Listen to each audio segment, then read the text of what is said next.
Hello everyone, मैं हूं R S Dhoni और आप देख रहे हैं YouTube channel Dhoni math solution. आज के इस वीडियो में हम लोग जो आपका फोर्थ लेसन है क्वाड्रेटिक इक्वेशंस, इसके बेसिक फैक्ट्स और फॉर्मूले यानी इसको हम पूरा ओवरव्यू करेंगे। ठीक है, इसमें क्या क्या कॉन्सेप्ट आप में पढ़ने हैं और क्या क्या कॉन्सेप्ट हैं ये हम पूरा इसमें आपको बताने वाले हैं। ठीक है, चलिए आपने अभी पॉलिनोमियल वाला लेसन पढ़ा था ना, दैट वाज चैप्टर नंबर 2। उसमें क्या था, पॉलिनोमियल क्वाड्रेटिक पॉलिनोमियल क्या था, स्टैंडर्ड फॉर्म का क्वाड्रेटिक पॉलिनोमियल आपने पढ़ा था a x square plus b x plus c equal एक क्वाड्रेटिक पॉलिनोमियल जिसमें a is not equal to zero. तो quadratic when we equate a quadratic polynomial equal to zero, when we equate a quadratic polynomial to zero then we get a quadratic equation. तो quadratic equation क्या है, basically the standard form of a quadratic equation is a x square plus b x plus c is equal to zero. क्योंकि इतना portion क्या है आपका, ये तो क्वाड्रेटिक पॉलिनोमियल है ना। अगर आप इसको लेफ्ट हैंड साइड को देखें, what is this, this is a quadratic polynomial when a is not equal to zero. ये तो आपके कंडीशन है ही है। तो this is the standard form of a quadratic equation. ठीक है ना, तो ये क्वाड्रेटिक इक्वेशन है। इक्वेशन और पॉलिनोमियल क्या फर्क है, आप जानते हैं इक्वेशन किसे बोलते हैं हम। इक्वेशन है एन इक्वलिटी साइन, और एक वेरिएबल होता है और एक इक्वलिटी साइन होता है। ठीक है, वो यहाँ पर है। अगर हम इस इक्वलिटी साइन को हटा देते हैं तो हमारा ये वाला पोर्शन क्या है, एक क्वाड्रेटिक पॉलिनोमियल है। तो क्वाड्रेटिक पॉलिनोमियल को हमने जीरो को इक्वेट कर दिया तो हमको क्या मिल गया, क्वाड्रेटिक इक्वेशन मिल गया। इसमें कोई फर्क नहीं है। ठीक है, this is the standard form of a quadratic equation. ठीक है ना। अब इसमें अब जो अगला पढ़ने वाले हैं हम, इसके बाद की आती है रूट्स। कोई भी इक्वेशन है तो उसके हमने जैसे लीनियर इक्वेशन में पढ़े रूट्स ऑफ एन इक्वेशन क्या होती है। रूट्स ऑफ एन इक्वेशन क्या होता है कि वो वैल्यू ऑफ द वेरिएबल जिसके लिए ये पूरी इक्वेशन क्या होगा, इस इक्वेशन को सेटिस्फाई करे। समझे ना, सेटिस्फाई करने का मतलब, अगर if you put the value of that variable in this equation then left side become equal to right hand side, that is the root of the equation. किसी भी, अगर माना इसका इक्वेशन सपोज एक क्वाड्रेटिक इक्वेशन है, let x is equal to suppose माना p या alpha, एक मान लेता हूँ मैं, अल्फा माना एक रूट है इसका। If x is equal to alpha है is a root of this equation, then तब क्या होना चाहिए, तभी ये रूट होगा जब x की जगह आप क्या रखेंगे, alpha plus b alpha plus c is equal to zero हो जाएगा। अगर if this is the case it means we can say that alpha is a root of this equation, otherwise not. ठीक है ना। सो तो रूट आपके समझ में आ गया क्या है, ये भी आप पढ़ने जा रहे हैं। ठीक है ना। नेक्स्ट है, अब एक क्वाड्रेटिक इक्वेशन के आपने क्वाड्रेटिक पॉलिनोमियल में क्या पढ़ा था कि किसी भी क्वाड्रेटिक पॉलिनोमियल के एट मोस्ट कितने जीरोस हो सकते हैं, 2। जो वहाँ जीरोस थे ना वही यहाँ पर रूट्स होंगे।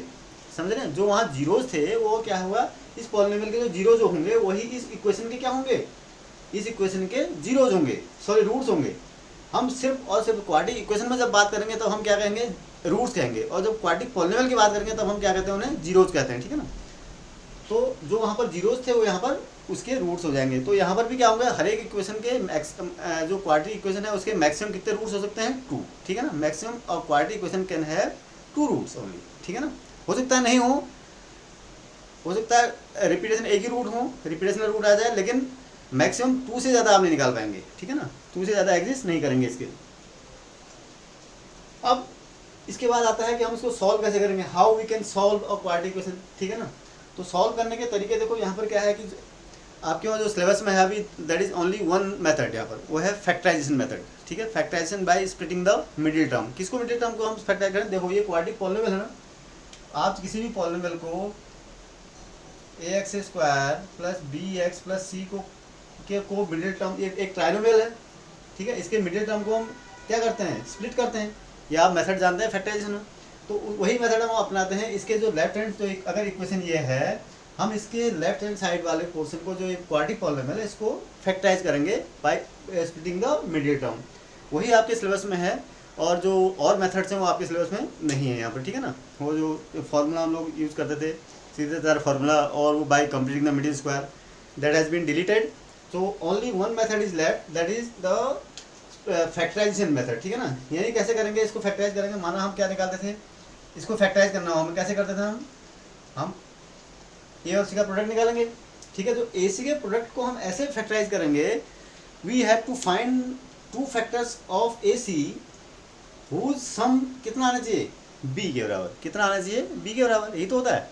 इस तरह से हम इसको फैक्टराइज करेंगे, देन उसको इक्वल टू 0 करेंगे। अब उसके बाद क्या करेंगे, अगर माना फैक्टराइज करके मैंने सपोज मैंने इसको accept, if I could write this as x plus alpha, x minus alpha and x minus beta.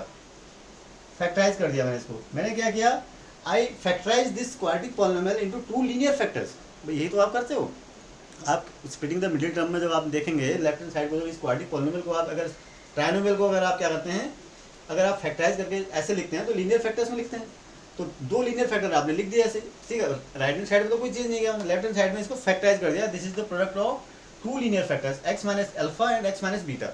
Now अब इस इक्वेशन को सॉल्व करने के लिए क्या करेंगे, this is equal to zero है, तो यहाँ पर हम लगाते हैं नेक्स्ट जीरो प्रोडक्ट रूल। क्या लगाते हैं, zero product rule. Zero product rule क्या है, if the product of two numbers is zero, अगर किसी दो नंबर्स का जीरो प्रोडक्ट, अगर दो या दो से ज़्यादा नंबर का जीरो अगर प्रोडक्ट जीरो है तो क्या होना चाहिए उसमें, at least one of them is zero. समझ रहे, इफ जीरो प्रोडक्ट रूल क्या कहता है, if we have two number, any two numbers and their product is zero, it का क्या मतलब है, इट मीन्स अगर ये दो नंबर का प्रोडक्ट जीरो है ना, इसका मतलब या तो एक्स जीरो है या वाई जीरो है, या दोनों जीरो भी हो सकते हैं, मगर ऐसा नहीं हो सकता कि दोनों नॉन जीरो हों। It means at least one of them is zero. If x into y is equal to zero, it means at least one of them is, अब कौन सा जीरो है हमें ये नहीं पता है, तो यही हम रूल लगाएंगे।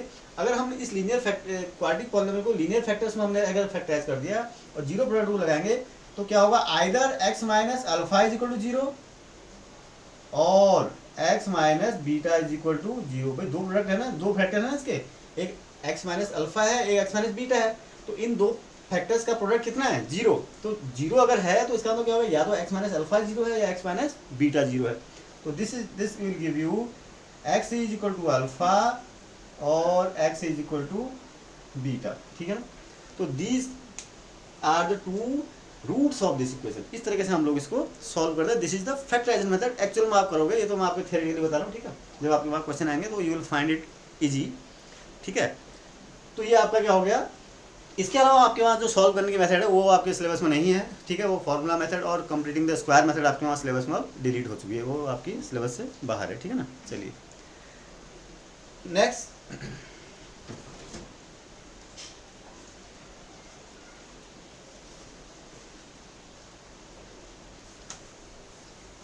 नेचर ऑफ रूट्स में आते हैं। क्या है नेचर ऑफ रूट, देखते हैं।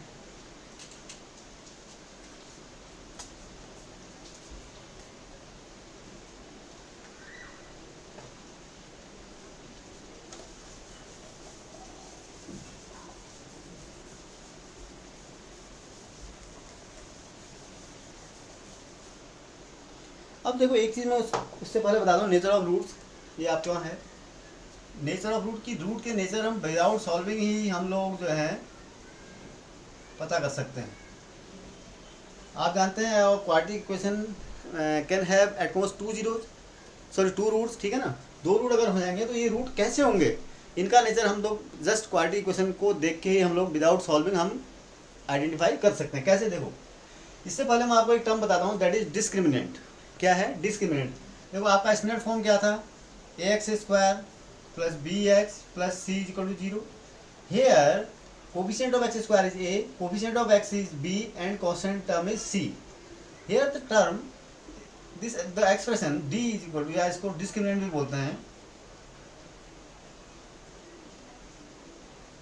डिस्क्रिमिनेंट इसको sometimes we denoted by d, ठीक है ना, usually we denoted by d। this value of this discriminant is how much, it is your b square minus 4ac, ठीक है। b square minus 4 into a into c, this expression is called the discriminant of this quadratic equation, ठीक है ना। अब इस discriminant को देख के ही हम लोग जो है अब तो हमारे कैसे रूट्स होंगे, पॉजिटिव होंगे, नेगेटिव होंगे, एग्जिस्ट करेंगे नहीं करेंगे, ठीक है, इक्वल होंगे, वो हम पता करते हैं। फर्स्ट केस क्या होता है, if d is greater than 0 और b square minus 4ac is greater than 0, ठीक है ना। भाई यही कंडीशन होगा, जब आप ये वैल्यू निकालेंगे या तो क्या होगा, ये या तो पॉजिटिव होगा। ग्रेटर देन 0 का क्या मतलब हुआ, इट इज पॉजिटिव क्वांटिटी, ठीक है ना। ग्रेटर देन 0 का मतलब दिस क्वांटिटी इज पॉजिटिव। इसका क्या मतलब हुआ, it means it has two real roots, distinct roots.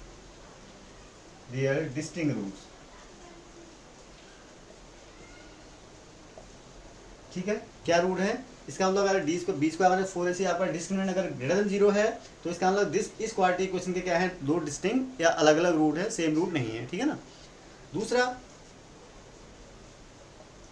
If d is equal to 0, अगर आपका डिस्क्रिमिनेंट 0 आ जाए और B square minus 4ac is equal to 0 आ जाए, तब in that case you have equal roots. तो दोनों रूट्स क्या है आपके, इक्वल है। In that case the roots are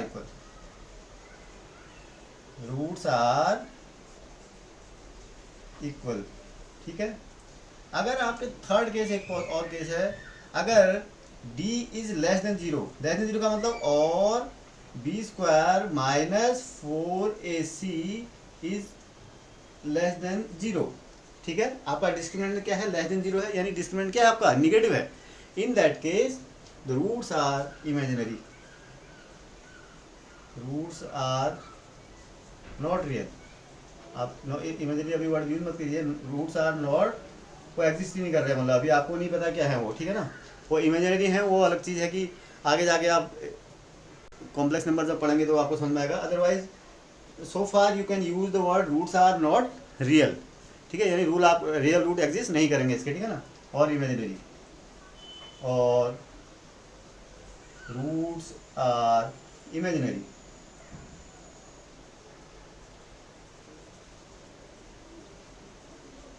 ठीक है। तो these are the 3 cases which I just discuss. इसके बेस पर हम लोग कह सकते हैं, हम क्या आइडेंटिफाई करते हैं, we just identify the nature of the roots, की रूट्स इनके जो हमारे क्वाड्रेटिक इक्वेशन के कैसे होंगे वो हम पता करते हैं by just calculating this factor B square minus 4ac and which is commonly known as discriminant, right.